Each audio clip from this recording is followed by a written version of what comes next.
o te tani heki. O ka amunga tani taria ka tau te kua koe ni. O te tani heki koe ngā te whainga maari o kua koe ni. Pa maro hoki ki he katai ka te kau, ka he ngā te whainga mai o te kiti. Pa whainga maari e kua koe ni. Kora o te tāpua, ki tani kua pia ko maa whainga maari. Wahi ai te aka whakoraka te tāpua. Praise the Lord. Koe, i reka ko koe ni, ne kiro ia maka tawe ne tahanta ka hawhitu ni koe. Pea, i wā maupe o pika maupe ia i he pongpong sāpate o koe ia ka mohono ki toko ua e kono kāsito ki Lusila ia e tainimi ka mohono ki tuwhe whine o mai kiho. Pea, e fok mai ko nia sio ko ni ko ye ki le ka o whahe o fulaha ke ia te au pea tā plaka pite ka sio ki ai ke mea whahe e ki he ne mokui ka ke ngata pe ia te inga ka te he ki hono whāwiri pea leo mo mōre ai tā mai ne whai kia e whalaha anga e whawhetai ko he ngā ka mau mako mui pa nā ta ko sisu ui o toki tau whalaha whawhetai pe ko he ngā ka tau tamai ai lia koe ki māmani ka ki tau mana tui mau pe iai ahne nau aru ki nā tōru au ki tau tōru te tau kokua. Ia i pongpongin te ma tokoni mai ki he ma ngau e pongpongin. Ia kokoro pe sisi e taimi o me koe te taimi koe koko whamau i Sunday School. I do know that time is short, especially time that I have in Sunday school is very limited. Pea i he wike koni ni ungofo ai i he wholofora ko he ngā ko whemau koe hāmei ha wholofora ke mahi ki tau tōru i he aho. And in this week I've been pondering, meditating, and asking God, what is His word for this morning? Tau whoki e ma whoki mai pa mei nusiwa i he tau kosi ai koe o vai i he taku koe ni koe e taha. So now we've come from New Zealand. It's been a year since we've come back home to Australia from New Zealand. Pea koe taimi lahi ko tō pene e upaha whanga maari e koe Sunday School pepe koe ako koe ka te tau And every tōru. time I've had the opportunity to speak here in this congregation, I've spoken only in Sunday school. Ka e mau mongeni koe fōfō whanga maari e ni te Malanga koe ka te mōtō. But this morning I thank God this is my first opportunity to preach. Pea i he taima tō pea ko Malanga ai pe ko kuhahi pe ko whalere Sunday School koe lau e toko taha ko tō pe ko mea o wha koe Malanga. And every time I speak in Sunday school, a lot of people come and tell me, I think it's your calling to preach. Ka e taimi koe ni koe te whakoe koe ni koe pea o me ta taima whekawa Sunday School ke uhaga whakalere ha taimi lahi. And when I've come and the pastor's given me the opportunity for Sunday school to run out a lot of times. Pea uoe le wāwea koe toi tahea mea ofa kuhanga he ko tua toi omi ke ngaue aki. And then I felt in my spirit, I think that's another gift that God's given me to make use of this generation. Pea ia puke koe ni e kukofo wani koe he wholofora ko tarangi o kua. Kua ake ke te au ku puputu e ku whakakaukau. And this week when I've been pondering on the scripture and meditating, it's like as if I've been burdened in a way this week. He kosi au he e kia wholofora ke whai e mahe. Because God has already given me a scripture to share with you this morning. Ka koe taimi koe ko ko lau e wholofora koe hanga lau maare e koe tānaki mai When I mahi keep kia. reading scripture over scripture, it's like the Holy Spirit quickens my spirit with new words and something else. Pea me koe koe wini o whaampe ke hanga pe o whorahi a koe tāna noa koe ni. And this morning my desire is to unveil this scripture or this narrative for you. He kukofo wani koe o whotutu wani koe poini ua ki poini ua. Because when I've classed my sermon and put point 1, point 2, Koe maranga whoki koe anga e koe poini pete o luko e whee ngā. usually majority of all the sermons is 3 points and then finish. Ka hea ia ke ate heavy ko tu ake he whā ke koe kofru he wholofora. This morning I got up at 4 to summarize over my scripture and my sermon. Ma te hea koe whotutu ko ia hao ia poini e tahau koe. And then I put them together and I realized I'm on 16 points already. Aia koe mea koe koe ko wogoi koe he pokpoki. So then I feel this morning, He kai ke whai au maranga he pokpoki. I won't preach this morning. Ma te hea mea whakatoka koe la ke mo ilo mea koe toko whaamu koe toke ta But I'm wā. just going to sum up so then you understand my intention and God's word for you. Ka te taimo toke te umaua whainga maari e Sunday School pe koha maranga. And every time else where I get an opportunity somewhere else to teach and speak, Ka and te toki whengai ke te whakaosi e poini koe te I tahau try koe. my best with my ability to finish these 16 points. I he Sunday School whoki koe hawhi houa pe. Sunday school, you get half an hour. Koe maranga whoki o koe hawhi houa pe And koe. then even preaching about half an hour. And usually this interpreting is 15 minutes really. So how am I supposed to finish these 16 points?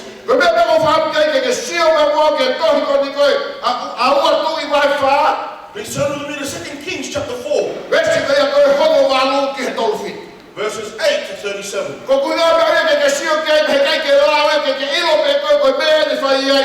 if for your point of reference, because I won't read the whole story or the narrative, but this is what I'll be preaching on. So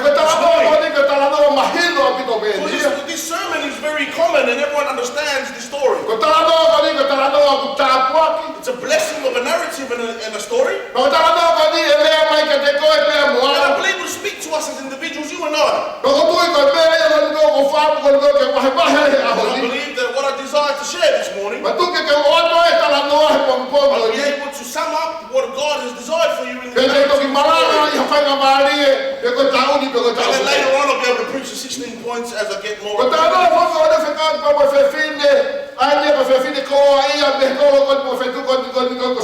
This speaks of a woman that's very rich from the place of Shunem. The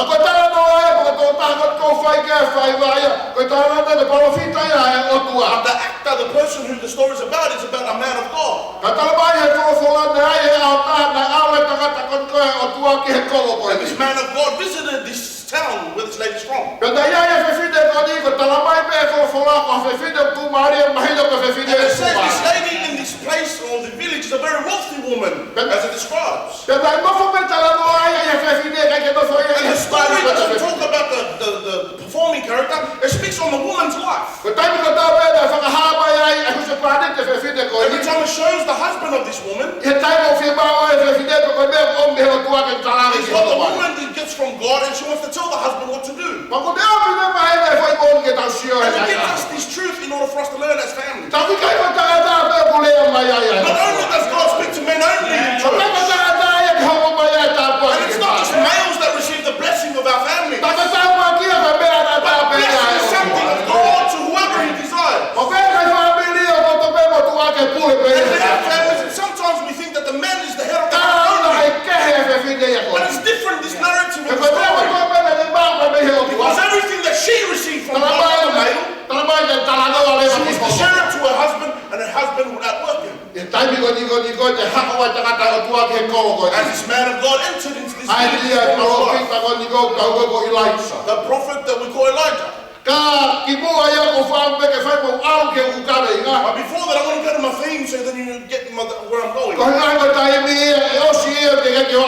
the time we finish, I want to finish the sermon. The question for you is this. That I get my theme for this morning. How are you? How are you this morning? What's your answer? Very good. This is the answer of the woman to the man of God as he entered. It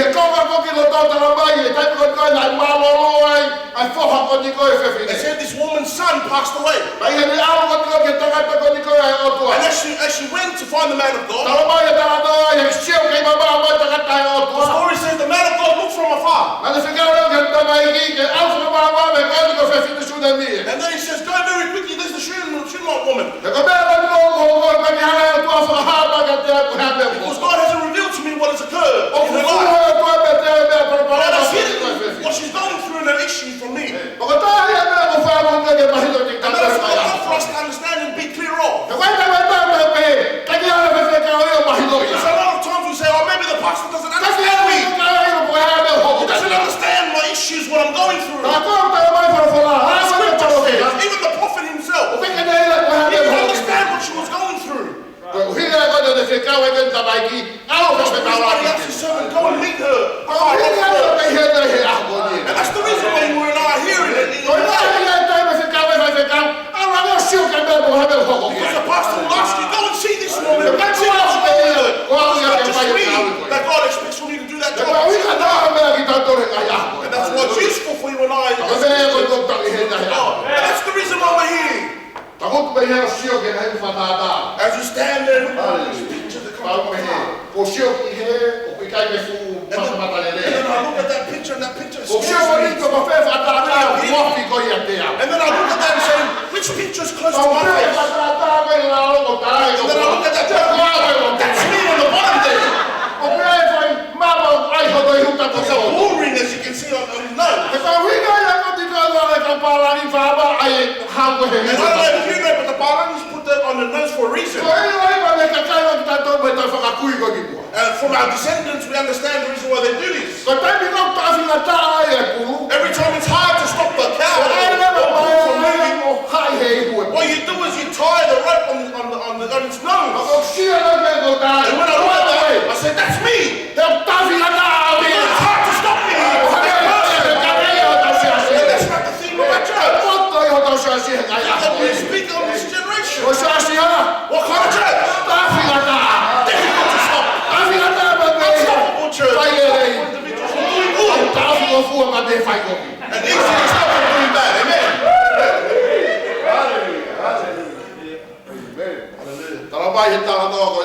The story says, who's laughing at me? I don't know.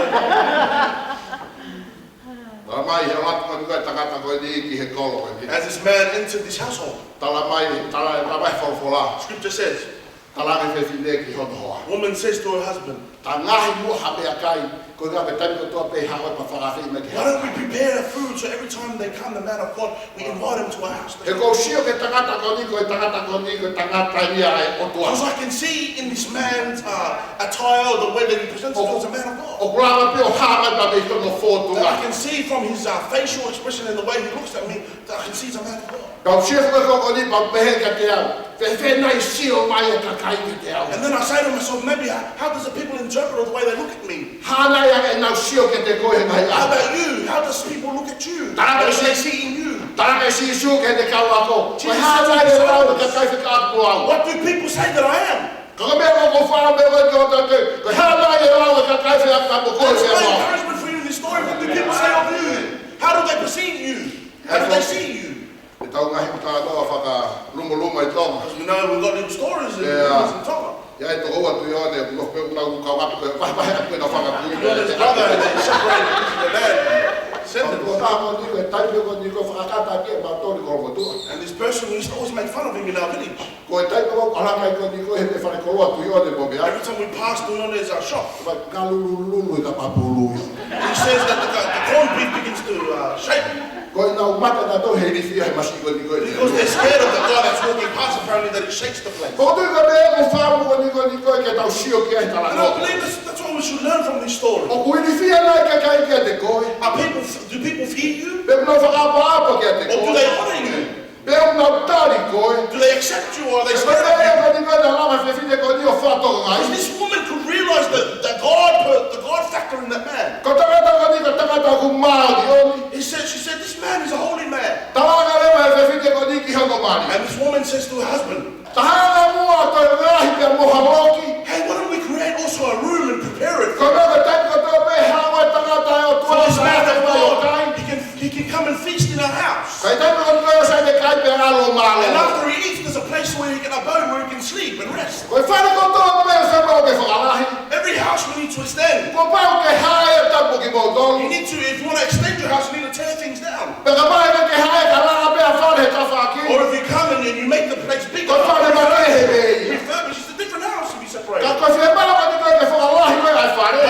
they desire to renovate their house and make it bigger,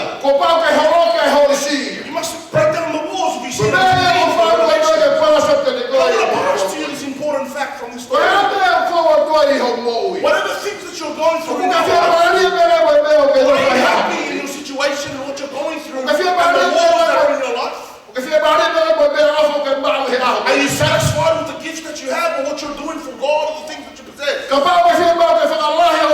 If you desire to extend your ministry, if you want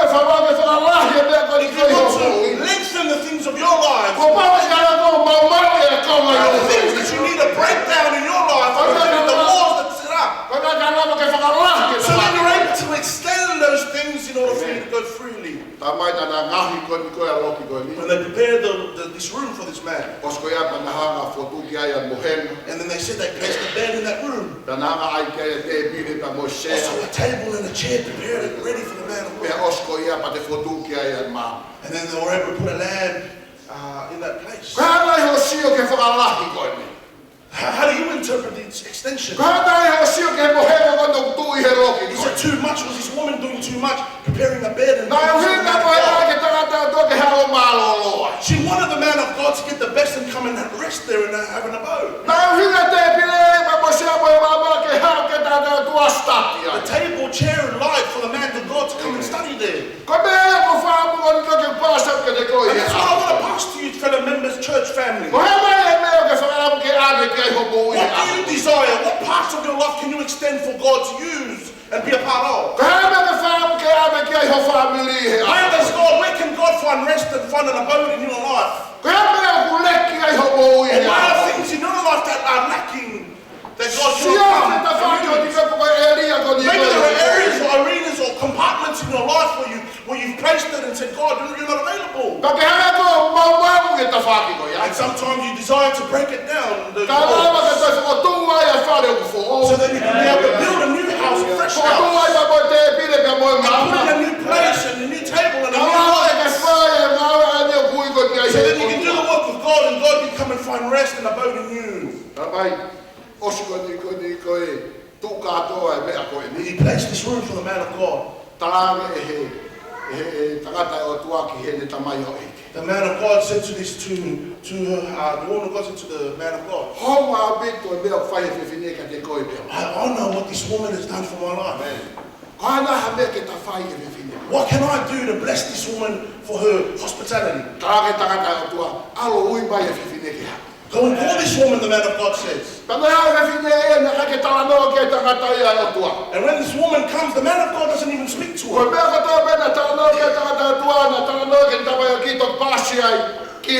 Everything this the man of God does, he passes it on to his servant, and then he speaks to her.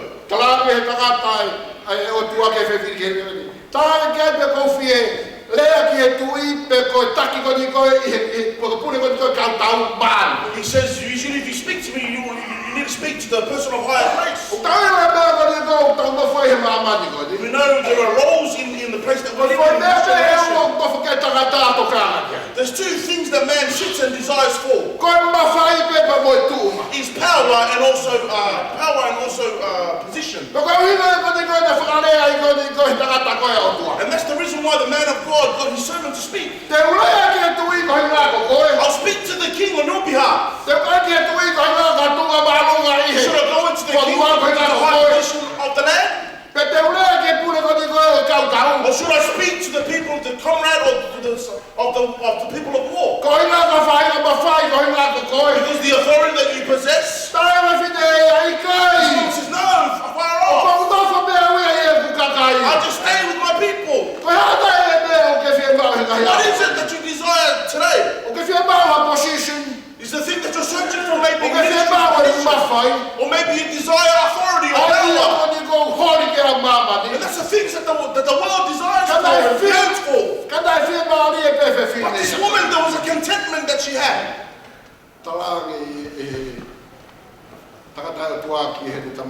The man of God told his servant,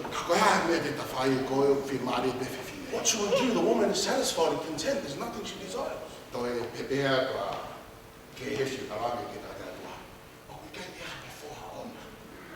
David told his servant, man, he doesn't have a son. She's standing from outside listening. And Gehazi said, her husband is very old too. How old is his husband? No one's ever old. No one's old here. Look at what Gehazi says to the man of God. That's the way he perceived the situation. Unfortunately, very old husband.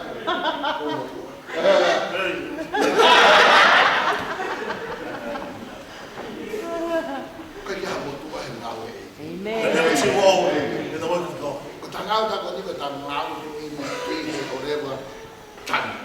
When we work these days, we work until the day that God buries us. I said to my wife, what would you do?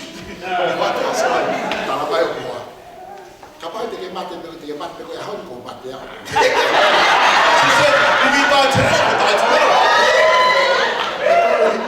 Because the tablet she takes, I take too. That's right. It's well with me. Then I'll sleep happily anyway when I pass away. But I said to her, when we work for God, we're going to work to the glory of God. I don't like it when I hear, maybe I hear from people, I know I'm too old, it's time to retire. It's good for the younger generation, you guys to do it because I'm getting old, I'm of age now, I need a rest. When I work for God, when you work for God, there's no generational, there's no generational gap. When you work for God, you work there until you pass. What the pastor shared earlier on. When we race and we're running for God, there is no such thing as death. When we go from these places, it's a time of rest before we go and have communion with God. And that is what the man of God said. Tell this lady, in the entirety, when the time has come, she will bear a child. The woman starts saying, oh, please don't lie to me. Please don't lie to me. Don't tell me, don't get my hopes up. And let me know when it's going to But the prophet has already spoken his word. At the same time as what the prophet has spoken, this woman, believe it or not, gives birth to a child. As the story goes on, it says the son gets older. And when they were sowing what they had planted, and the son was playing in the field. Got to a time he told his dad, I've got a headache, I've got a migraine, something wrong. And it seems to be problematic, especially nowadays. A lot of things that happen inside our congregation. A lot of people say, oh, I've got a headache, I've got a bit of a headache. They said that they come to church. When he asked the wife,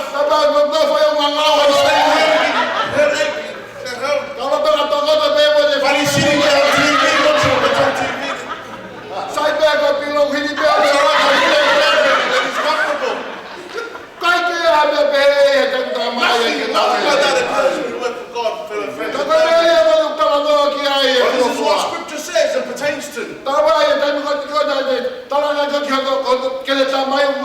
It says when the child tells his father, Daddy, the father says, take me to your mother. Thank God because I'm a man. And thank God for you women and mothers. When our children are young and grown up, and when they get sick, I always tell my wife, take them, let's go to hospital. My wife says, no, keep calm, it's all right. I'll take care of them. Us, especially men, when we come home, we're not concerned about anything. But we come and start kicking things. We haven't done any cooking and I work 8 hours a day, 10 hours a day. The woman says, oh, the children were naughty and I had to do this for them. We should have stayed there to do the cooking. And all these things we talk about in marital life. Young couples, we talk about this generation. Having children, childbearing. That is a problem that we're going through in this generation. When our partner falls pregnant, and she has these cravings apparently, and the cravings, you can never find it here. These eyes are things back in Tonga and the food. And we have to ring Tonga for these things that she's craving for. These secret things that she's and sometimes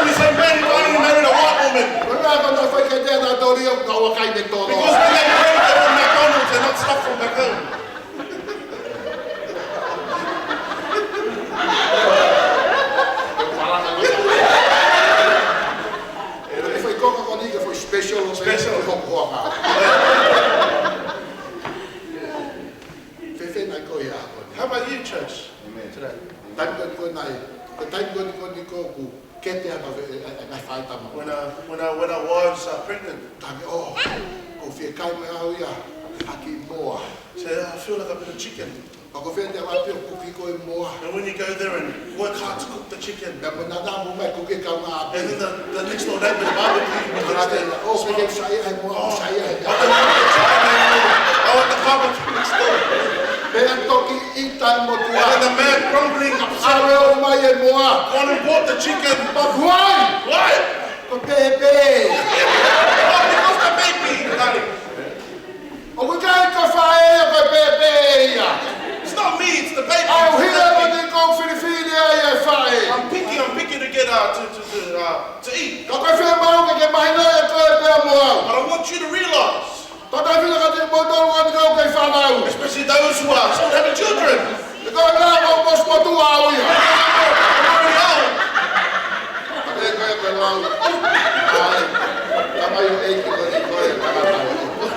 what the servant of the man of God said. While this mother was holding her son, so the latter part of the afternoon, the son passes away.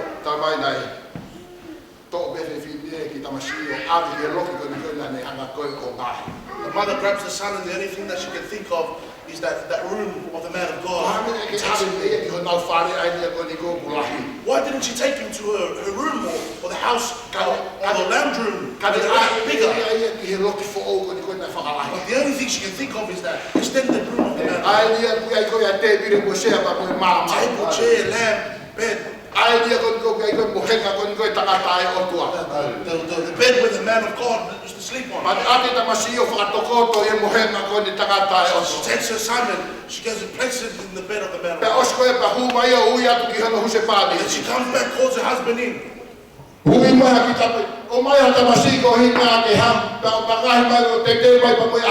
Call somebody, get also a donkey, get it ready for us to travel.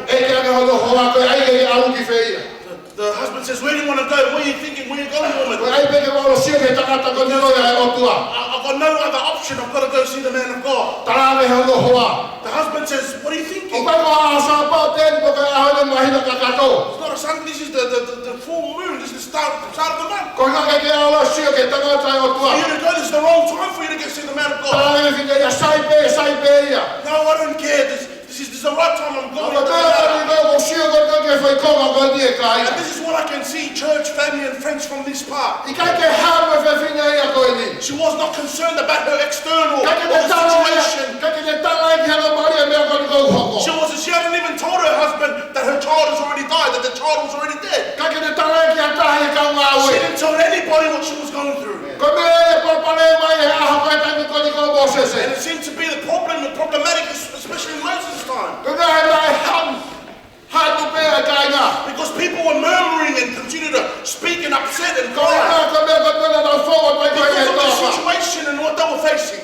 And even Moses himself began to grumble and said, far out. See, this is the problem, but they were mumbling to Moses, the people of God. Moses was telling God his problems and his issues and letting God come and resolve it. And he would cry out to God and tell him about how difficult it was leading these people. And that's what I want to pass to you, family and friends, the answer this morning. What situation are you facing that's too great? It's not good about complaining and whining. We're humans, it's things that we do and react. But my question is, the person that you should be mumbling to and crying to, who is it? It's not your wife that you should be doing it to. Or even your brother, because they might give you the wrong answer. Or even your in-laws, because they'll even give you a ring. He got me.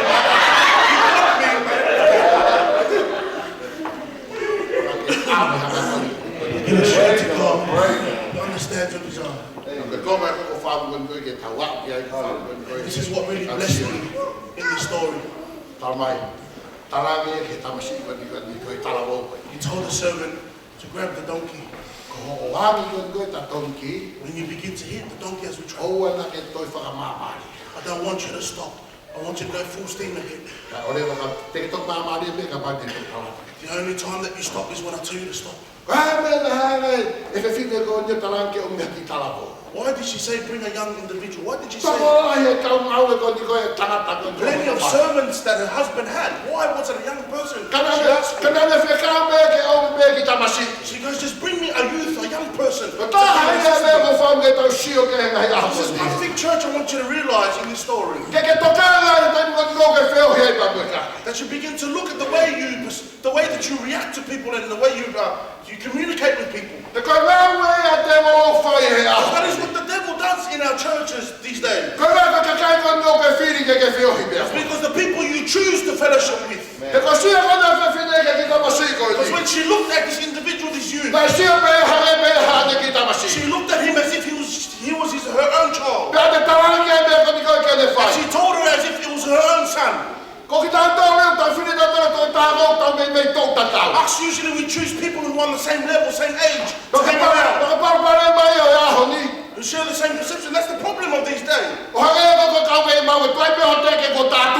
As soon as you think they're like you're playing like they finish you. A lot of people pick just the people to hang around and same age. It's important for you to understand the people you fellowship with. The people you talk with. Or the young child hit the donkey and this woman be riding behind. And as the man of God could see them coming from afar, there's the Shunammite woman again, she's coming. How's the child? Told her servant Gehaz. Quickly run to this woman. And told her, how are you?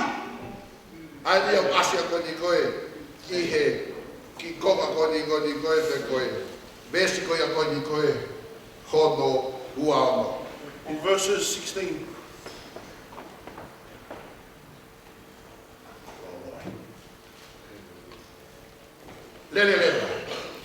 Run quickly and embrace her and say to her, how art thou? Are you well? Is your son alright? Is your child alright? And she answered him, yes, all is well. How is all is well? Look at the answer of this woman that he gives the servant of God. Can you imagine her husband if she heard the reply of this woman to the servant of God? If they knew that her son had already passed away? Because that's what the man of God wanted to know. What's going on? Woman, what's going on? What are you facing? What are you hiding from me, woman? What's going on? That's what we desire, church, as us progressing in God. That wouldn't avail us to say, God, this is what I'm facing. We don't accept the things that we go through. But look at the woman's reply to this man. Because she did it in faith. Saying this she knew that's the man of God that said, I will give you a son. And she knows the man of the God that the man serves will be able to heal the son. Hey, what are you going through, church, this morning?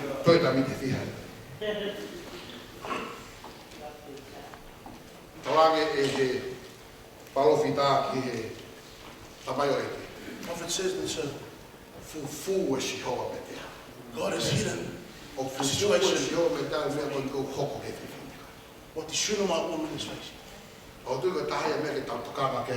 it's something that we need to be aware of, church. A lot of times we desire to help that person. Sometimes we can't give the answer or be the result for that person. But you need to accept. And that's the problem of this day. Koe hana e lava whai aho ni te hopai ka tāku. Whatever you can do to be a blessing, do it. Talu hau ke whanua koe ni. Every time I come to this Te place, whokai koe ni koe ma whokai koe ni e tāku o si. we come from last year, back here home. Wai tō nāu nyanga tāku ki ma mea he tau mau A ea. person that always blesses me in our word. Ko tuku e lo tuku whanau mai pau mea e tō tāku ngā nui nui ki he ni mea. Every time I see this person, I always need a person to walk. Ko shio ke ni e tō pau pe miri mila ko ami he tō tāku. Plastic bag you take and give it to somebody. Nō si hana o tāku no tāku ki au a ke su. It's already blessed me with shiny shoes. Tāku ki a ke wala. Even clothing, he comes sometimes and go pop it to me. Ko tāku ko ha. Te ke a mau ha wala lai me he tāku e ku ha. I said to my wife, I've never received that many clothing ever in my life. Ka ku hana e tua tāku ki au e ngai aho. But God has blessed me these days Ko inga o whakafou mai e tō tāku. through an individual that's blessing me. Whakatahe e mea koni ko whamu koni ko ke tau ilo ngai aho. And that's what I want us to realize, church, in this Ke generation. tau hau e pōpō tōna ki o lotu ki e ki. Saturday morning we come and pray to God. Ko ina ka koe tau whia mau. All the needs that we have. Lolo tonga ko ia e o takutu pe tō tahe ko ni ko e tawhaki. And even though the person next to you Tā ko knows ia e ai ni ko ni ko ne mau mea ko ke kore the ki person ai. has it, the thing that you desire. Ka e au ke tōna ko hau kangi ki e And ki. then Saturday again you come and cry for the same thing. Ka osko ia e ko hana mea ke toko wata ki ai. Ka whetai ki e. Or you need to do something to the Lord and say, thank you, Jesus. Ko ina ko mea ko ke mau ko ia ko whai. The thing that you have, that's what I'm grateful. Ake peko mea ko ni ko te tarapu ko e takata e toa ke whiwhi. Like the man of God said to this woman. Te urea ke tu i peko pule ko ni ko e kau tau. Can I speak to the king or even the general of the people of war? Tai whine kai. Ko ka kai pe yoko. This is my big deal. Ka pe. Ka pau na ka ne ai ka te If this person gave me this opportunity, God, I've got an old car, maybe give me a new car. If that was me, God. Make him turn right, I feel that. Take that good leg and give him the belt.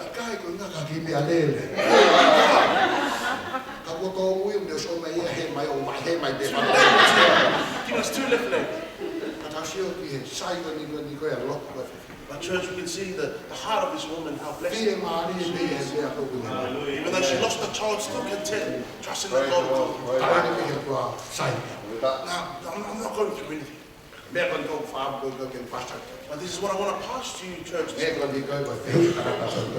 Like the man of God asked this woman, how art thou? How are you? The answer that you give is what's important. Because the man of God may give the question, but God is the person that that man is questioning. And that is what's important in this day, church. The reply that we give God. Are you all right? How are you today? Are there problems that you're facing or obstacles that you're going through? Hey, maybe you can answer like this woman today. This problem is not a big issue. There's nothing wrong. Come and leave. Every time I come and stand from the front, I say to my wife, every time I walk to the front, as if I feel like I'm on the floor. They say, oh, probably people think, oh, he's already accustomed to it. No, I'm not used to coming to the front. Maybe I can speak to you guys. But the way I feel God, that's the key for today. If you desire for God to be a solution or to come through in whatever you're facing, you must fear Him and say, God, I desire for you to come through. These church arise. I believe in faith that this is the story for the day.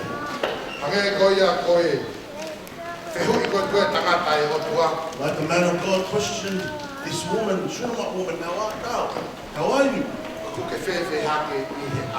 How are you today? How's your husband? How's your children? The answer, church, is yours. This morning, church, I want to give an opportunity. But if you could just close your eyes and honor the person on your left and right.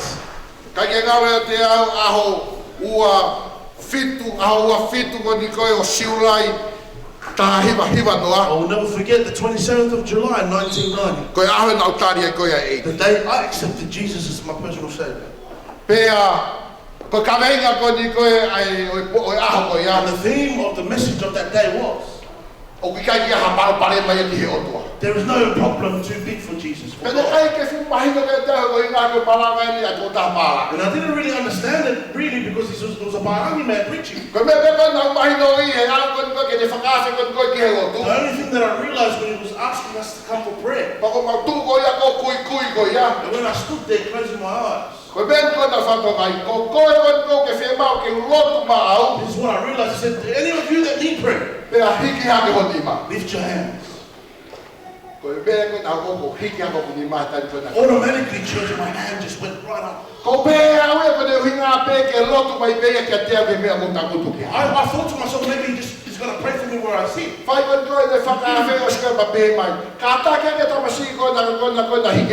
That person that puts hand on that man, please. Look at me. When I looked at him, I said, come here, my brother, come to the front. I shook my head, no, I'm not coming. I'm not coming. I didn't really say verbalize it, but I was saying it in my heart, no, I'm scared, I'm not coming. I'm embarrassed. And I